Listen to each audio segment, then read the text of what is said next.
الذي أمرنا بالتقوى قل إن الله لم يلد ولم يولد ولم يكن له كفوا أحد أشهد أن لا إله إلا الله وحده لا شريك له ونشهد أن محمدا عبده ورسوله اللهم صل وسلم وبارك على نبينا محمد وعلى آله وصحبه أجمعين أما بعد معاشر المسلمين رحمكم الله قال الله تعالى في كتابه الكريم أعوذ بالله من الشيطان الرجيم يا أيها الذين آمنوا اتقوا الله حق تقاته ولا تموتن إلا وأنتم مسلمون وقال تعالى أعوذ بالله من الشيطان الرجيم هو الذي أنزل السكينة في قلوب المؤمنين ليزدادوا إيمانا مع إيمانهم وقال رسول الله صلى الله عليه وسلم أدومها وإن قل. Jamaah sekalian yang dirahmati oleh Allah Subhanahu wa taala, mari kita senantiasa bersyukur kepada Allah Tuhan semesta alam yang telah mengkaruniakan kepada kita taufik dan hidayah. Pada malam hari ini seperti biasa aktivitas kita bersama-sama duduk berlapang-lapang di majelis ini yang insya Allah kita berharap barokah dan ridha Allah Subhanahu wa taala.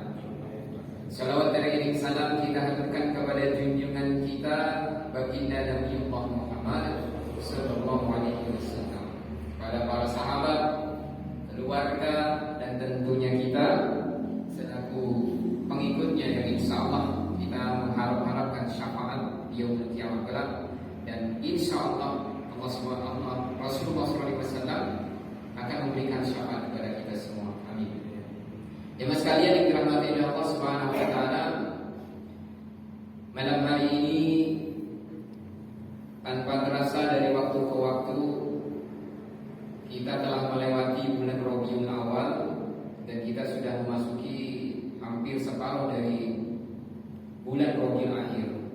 Tanpa terasa pula insya Allah kita semakin dekat dengan yang namanya bulan Ramadan. Kerinduan kita yang teramat panjang dari Ramadan sebelumnya, insya Allah Ramadan yang sebentar lagi ini akan tiba akan segera terwujud. Dan mudah-mudahan kita semua yang duduk di majelis yang penuh dengan kelapangan barokah Allah ini sama-sama nanti kita berada di bulan Ramadan nantinya insya Allah. Jemaah sekalian yang dirahmati Allah Subhanahu wa taala, inilah iman. Bila kita yakin insya Allah di bulan Ramadan tahun 1444 Hijriah ini kita akan dapat bertemu dalam keadaan sihat. Inilah iman. Bila kita yakin dan mempercayai segala apa yang telah dikuasakan dan dikehendak oleh Allah Subhanahu wa taala, maka kita akan mencapai di bulan Ramadan dengan penuh gembira. Jemaah sekalian dirahmati Allah Subhanahu wa taala, maka tatkala iman kita ini sama-sama kita ketahui itu kadang naik, kadang pula turun, ya inilah iman jemaah sekalian. Karena iman itu sendiri al-imanu yazidu wa yanqusu. Iman itu kadang naik, yasdadu, yazidu, ini kadang naik. Wa yanqusu, itu pula iman itu kadang turun. Kalau dia air laut, pagi biasanya pasang, betul ya cuma ya? Yang sering ke pantai, di pinggir pantai ini, pagi pasang biasanya air. Nah, siang sudah mulai matahari pertengahan setenggalan gelap, air sudah mulai surut. Inilah iman. Maka dengan kalimat yang sangat sederhana,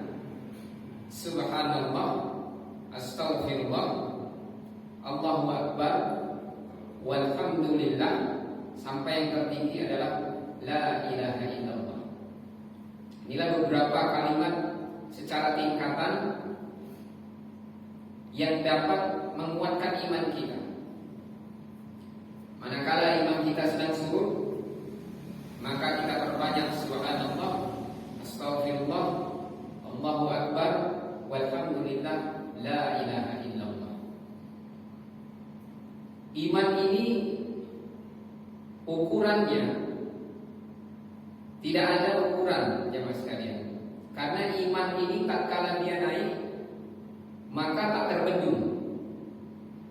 Iman ini kalau sedang naik, maka bentuk ketaatan dalam melakukan semua aktivitas kehidupannya itu penuh dengan nilai ibadah. Ini kalau iman lagi naik. Tapi kalau iman lagi turun, itu tak terukur pula turunnya sampai di mana. Ya, saat ini kita duduk bersama ini, jemaah sekalian, iman kita sedang bertambah. Ya, kita nggak tahu di luar sana. Pas keluarnya masjid ini iman tentu bertambah. Tatkala kita masuk masjid, berlapang-lapang pula dalam majelis, iman kita insya Allah naik, kuat iman kita. Tapi kita tidak tahu tatkala kita menyelesaikan majelis ini, kita kembali dalam keluarga kita kembali dalam kehidupan bermasyarakat, kita kembali ngobrol dengan tetangga. Nah itu kadang pula iman ini surut di situ. Ya. Dan kadang surutnya itu nggak tanggung-tanggung. Ya, surutnya nggak tanggung-tanggung, langsung merosot ke bawah. Dikarenakan beberapa penyebabnya, mas sekalian. Ya, sebabnya kita sudah tahu. Ya, karena kita melalaikan dari apa aktivitas yang telah kita lakukan sebelumnya. Bagaimana cara mempertahankan iman kita ini agar naik, dan bagaimana caranya memperkuat agar iman kita ini tidak surut? Jemaah sekalian dirahmati Allah Subhanahu wa taala, pada malam hari ini kami akan sampaikan beberapa kiat yang semoga dalam hal ini kita bisa mengambil pelajaran, ya, mentadaburi, mengiktibar dari apa yang disampaikan ini. Dan semoga ini bisa kita amalkan di luar sana. Tatkala kita sudah kumpul bersama-sama dengan keluarga, kumpul dengan kawan-kawan dalam pekerjaan kita, kumpul dan ngobrol asik dengan tetangga kita. Insya Allah ini punya bekal malam ini. Jemaah sekalian dirahmati Allah Subhanahu wa taala, hal apa yang harus kita jaga agar iman kita ini kuat, senantiasa kalau dia bertambah istiqomah kita. Disebutkan tadi fi qulubil mu'minin liyazdadu iman, ya, sehingga bertambah. Dan apa jemaah sekalian? Anzalas sakinah. Ada ketenangan kalau iman kita ini bertambah. Betul enggak jemaah? Ya, kalau iman kita bertambah ada tenang enggak jemaah? Ada ketenangan dalam hati kita. Ya. Nah, inilah perkara yang pertama yang harus kita biasakan. Jangan pernah yang namanya kita melalaikan sholat. Nah ini kunci pertama, ya, agar iman kita kuat terus. Jangan pernah kita melalaikan sholat, karena sholat ini penting ya mas sekalian. Perkara pertama yang akan ditanya di alam barzakh sana ya tentang sholat kita, ya. Sholat wajib kita, sholat sunnah kita, itu yang akan kita pertanggungjawabkan. Bagaimana kalau kita ada sholat? Nah ini percuma ya mas sekalian, ya, percuma. Maka sholat ini perannya teramat urgen, sangat penting dalam kehidupan ini. Ya, kita sebagai mukmin, orang yang beriman, ini beda dengan orang muslim. Orang muslim sudah pasti dia rukun Islamnya, ya, tapi pelaksanaannya belum tentu. Orang muslim tahu Islam itu rukunnya ada 5. Tapi malas untuk mengerjakannya. Bagi orang yang mukmin, dia tahu rukun Islam itu ada 5 dan dia berusaha untuk mengamalkannya. Ini orang mukmin. Ya.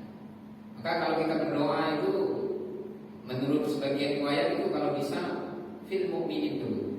Wali jamil mukminina wal mukminat wal muslimina wal muslimat. Dahulukan orang-orang beriman dulu kita minta kepada Allah, baru orang muslim. Karena orang-orang iman ini nantinya, ya, orang-orang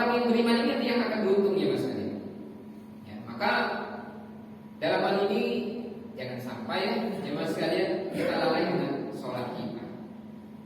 Kita sudah tahu sejarah sholat itu, jemaah sekalian. Ukurannya itu iman, jemaah sekalian. Kenapa dibilang ukurannya iman bukan akal? Ya. Kenapa? Karena kita tahu sejarah diperintahnya iman ini, jemaah sekalian. Diperintahnya sholat ini, jemaah sekalian. Itu langsung dari Allah untuk kekasihnya Muhammad Sallallahu Alaihi Wasallam. Dari perjalanan Isra wal Mi'rajnya Nabi Muhammad Sallallahu Alaihi Wasallam. Kita tahu sejarahnya itu, jemaah sekalian. Maka dengan peristiwa besar Isra Mi'raj itu, seharusnya kita sebagai orang yang mukmin mencintai, menghargai dan rajin mengamalkannya. Kalau bisa jangan sampai kita lalai. Ya. Sholat ini turunnya kepada Nabi Muhammad SAW itu bukan semudah yang kita bayangkan dengan akal. Karena kita harus mengukurnya dengan iman kita, ini jemaah sekalian. Kita mengukurnya dengan iman, takaran iman kita.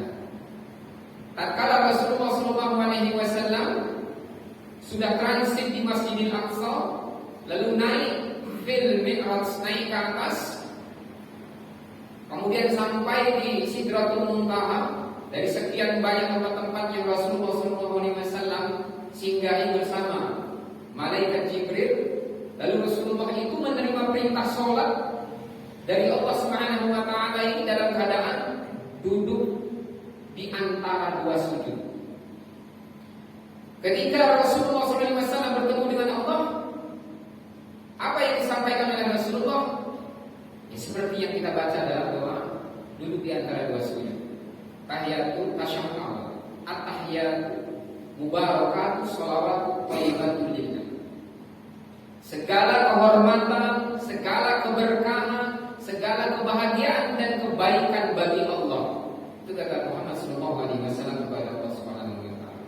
Lalu dibalas kembali oleh Allah Subhanahu wa taala apa yang telah disampaikan kekasihnya tersebut. Assalamu alayka ayyuhan nabiyyu wa rahmatullahi wa barakatuh. Salam, rahmat dan berkahnya kupersembahkan kepadamu wahai Nabi. Lalu apa yang berselanjutnya setelah itu? Assalamu alayna wa ala ibadikas sholihin. Lalu Rasulullah SAW pun mengucapkan kembali, ya, salam, rahmat, keselamatan bagi kami tetap tercurahkan untuk kami dan orang-orang yang soleh. Lalu Rasulullah lanjutkan dengan membaca dua kalimat syahadat. Masya Allah, jemaah sekalian. Ini perjalanan yang harus kita ukur dengan iman, bukan akal. Kalau dengan akal ya gak masuk. Masa iya? Sehingganya tatkala Rasulullah SAW menyelesaikan Isra wal Mi'raj ini turun, banyak orang yang gak percaya karena mereka mengukurnya dengan akal. Tapi bagi seorang Abu Bakar As-Siddiq, dia mengukurnya dengan imannya. Dia meyakini Muhammad itu adalah Rasulullah dan apa yang disampaikannya adalah sebuah kebenaran dan harus diyakini. Masya Allah. Kalau zaman sekarang ini, ukuran iman ini tak sulit untuk diungkapkan. Jemaah sekalian yang dirahmati Allah Subhanahu wa taala, perjalanan untuk menerima perintah sholat itu juga tidak begitu mudah karena harus melewati beberapa tahapan. Diperintahkan oleh Allah kaumnya Muhammad, umatnya Muhammad, memberi kajian itu 50 waktu, kira-kira seperti itu. 50 waktu sholat, ya. Turunlah Muhammad SAW ketemu dengan Nabi Musa alaihissalam. Kalau kita ya semuanya satu dalam pekerjaan, ya, dalam kita berteman dalam pekerjaan bagaimana kalau ketemunya kan senang, ya. Itu juga Muhammad beserta Musa alaihissalam bertemu ya akrab, gitu. Ya, akrab. Ya Muhammad, kata Musa alaihissalam, kamu dapat perintah apa dari Allah? Jawab Muhammad sallallahu alaihi wasallam, dapat sholat. Ya Musa, oh, berapa waktu dapatnya? Kira-kira seperti itu. 50 waktu. Aduh, Musa alaihissalam. Mereka nanya, aduh, mudah kuat. Kembali lagi kau ulang. Kembali lagi Minta yang ringan-ringan sajalah.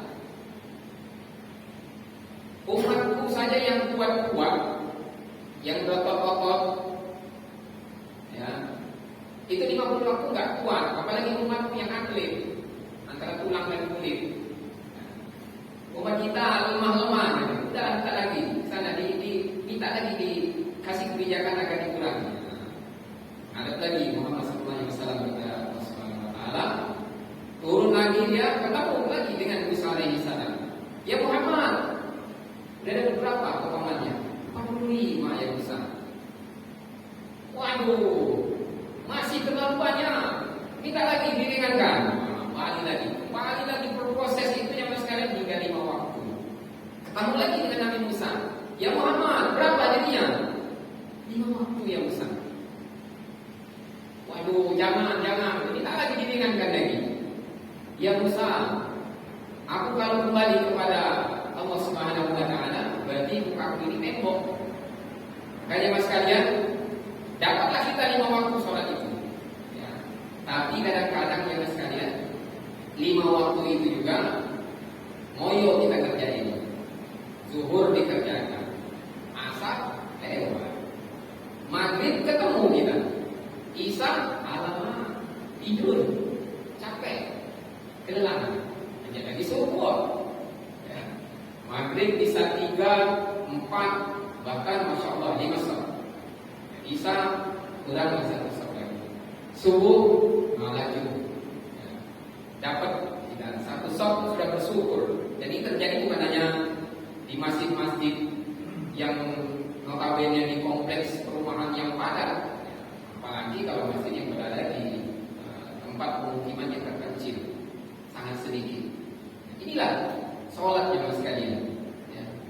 Jadi dengan upaya yang telah didapatkan oleh Muhammad SAW dari perintah Allah untuk sholat ini, maka kita sebagai umatnya yakinlah bahwasanya sholat itu yang akan memberikan syafaat kepada kita nantinya.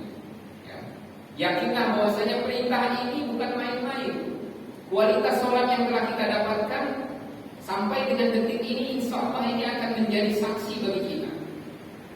Bayangkan kalau kita lagi sehat, kita bisa rukuk, kita bisa sujud. Segala organ tubuh kita itu akan bersaksi nanti di alam barzakh, bahkan nanti di yaumul qiyamah pada mahsyar.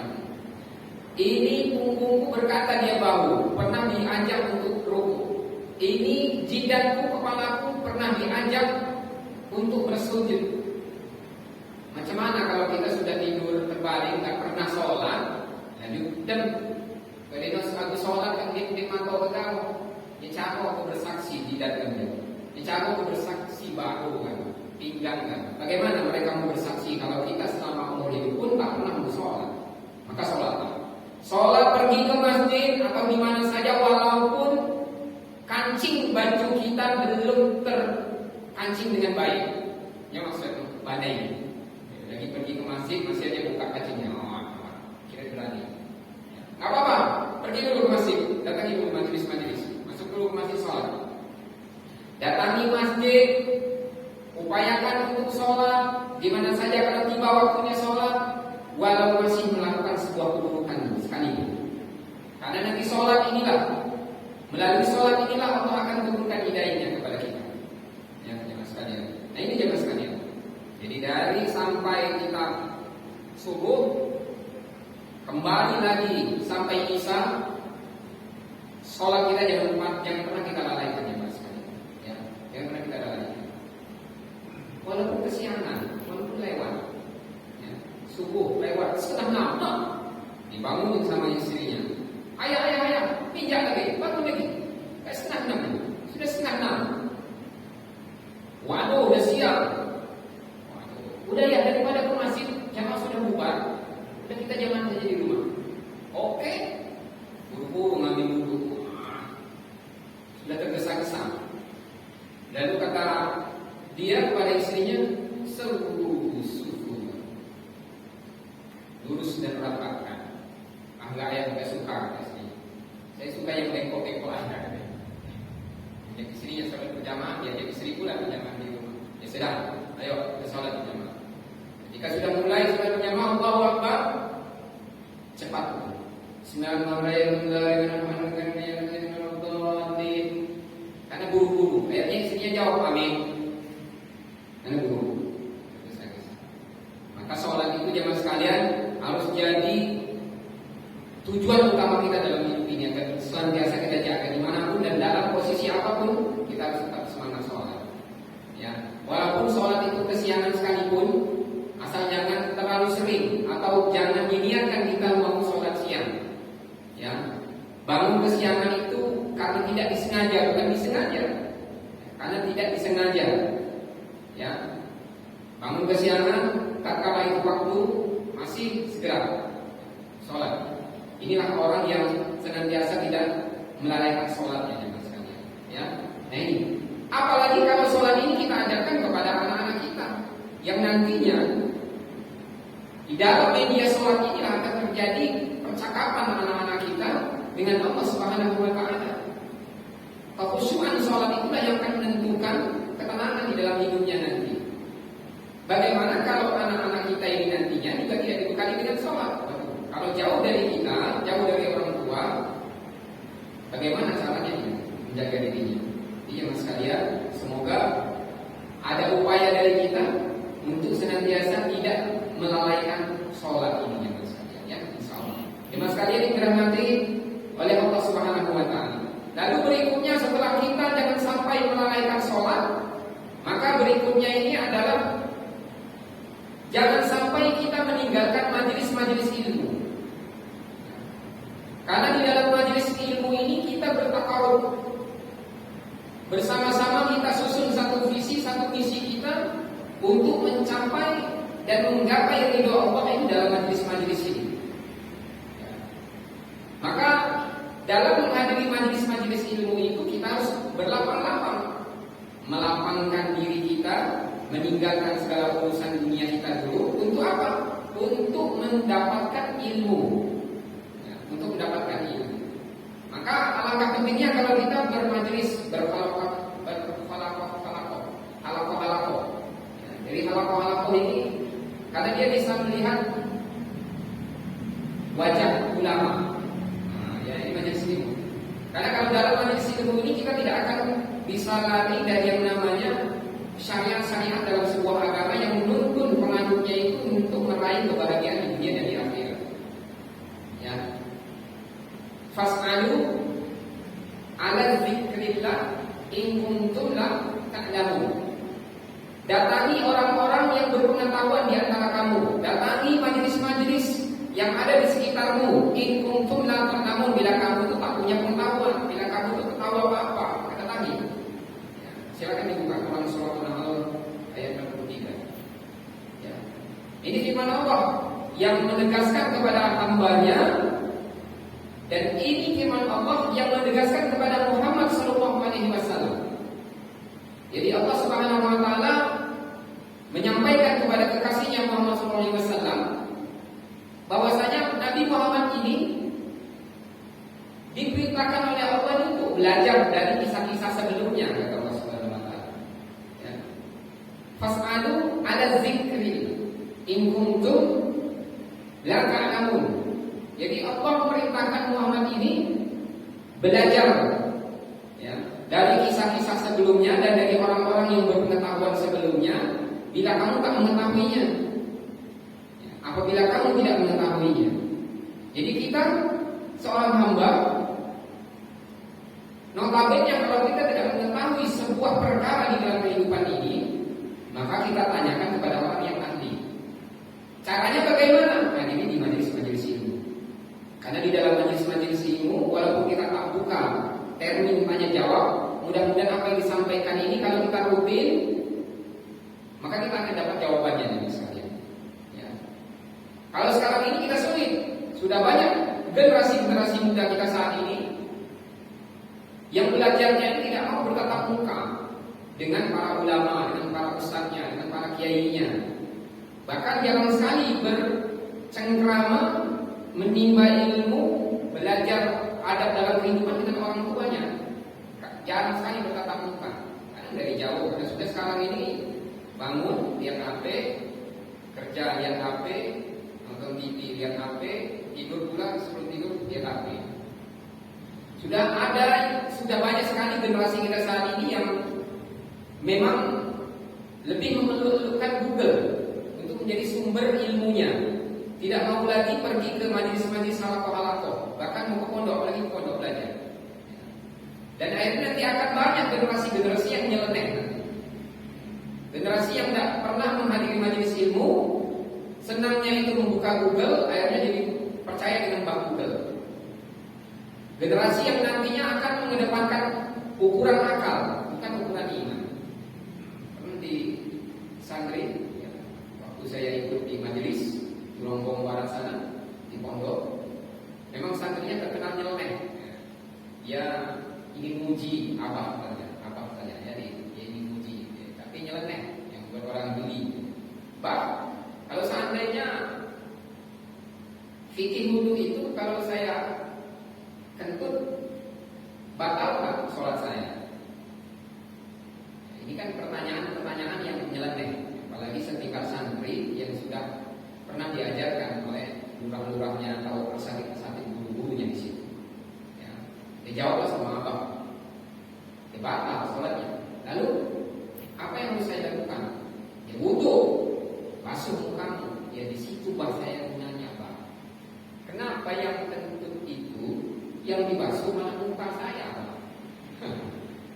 Kenapa di muka saja yang dibasuh? Padahal yang membatalkan itu adalah dari kentut saya.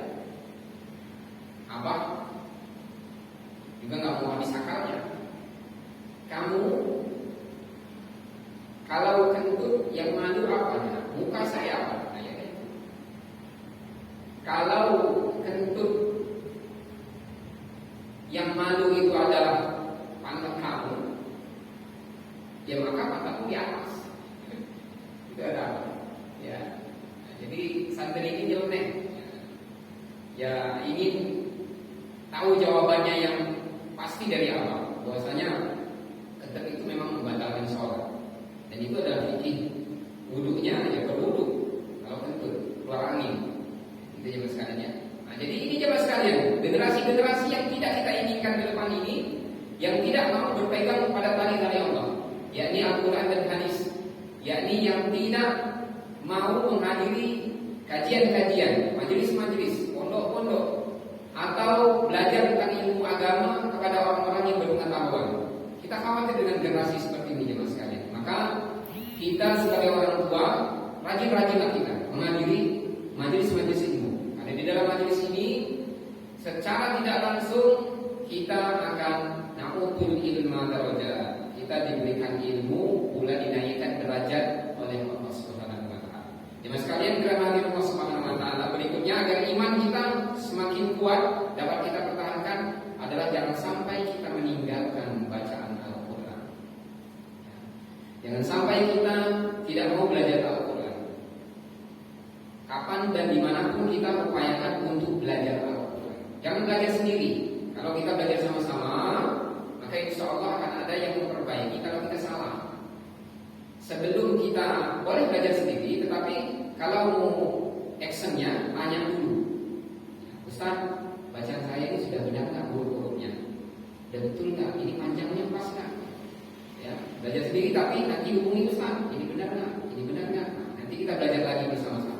Nah, ini orang yang tidak mau melepas dirinya dari Al-Quran, insya Allah Al-Quran ini akan menjadi syafaatnya dan imannya itu senantiasa istiqomah. Ya. Walaupun sudah tua, Pak, iya, tua pun majelis belajar Al-Quran. Walaupun pendengarannya akan jelas. Ya. Ya. Innahu kana tawwaba. Pendengarannya kurang jelas. Indika wa tembaga. Pendengarannya kurang jelas. Apa? Ya, nanti dijelasin nanti pakai handsfree.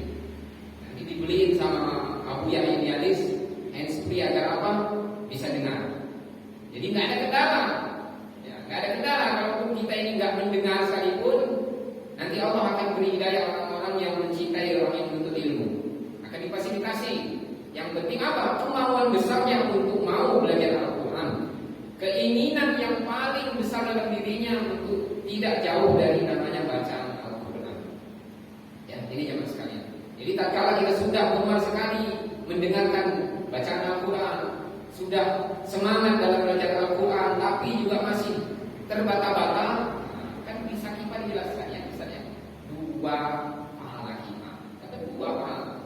Ya, rajin-rajinlah kita baca Al-Quran walaupun terbata-bata sekalipun, tetap dapat 2 pahala kita ya sekalian. Daripada tidak baca Al-Quran, tak dapat pahala sama sekali.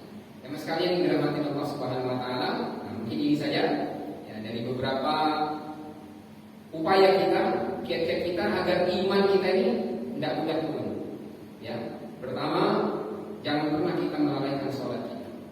Kemudian yang kedua, kalau ada majelis ilmu hadiri. Kalau bisa buat majelis ilmu itu. Agar apa? Agar iman kita kuat. Lalu yang ketiga, jangan pernah kita tinggalkan dari bacaan Al-Quran. Dan masih banyak kiat-kiat yang lainnya karena waktu kita terbatas. Semoga Allah Subhanahu Wa Taala memberikan hidayah kepada kita, barokah ilmu kepada kita dengan 3 kiat-kiat agar iman kita tetap kuat, tetap yazidu, bukan yang kusut. Dan mudah-mudahan Allah Subhanahu Wa Taala memberikan semangat kepada kita untuk senantiasa betul-betul beriman kepada Allah Subhanahu Wa Taala, betul-betul melaksanakan perintah Allah dengan sebenar-benar perintah dan berupaya dengan sesungguh-sungguhnya untuk meninggalkan semua apa yang telah dilarang oleh Allah dan Rasulullah SAW. Mari kita berdoa kepada Allah Subhanahu Wa Taala. A'udzu billahi minasyaitonir rajim. Bismillahirrahmanirrahim.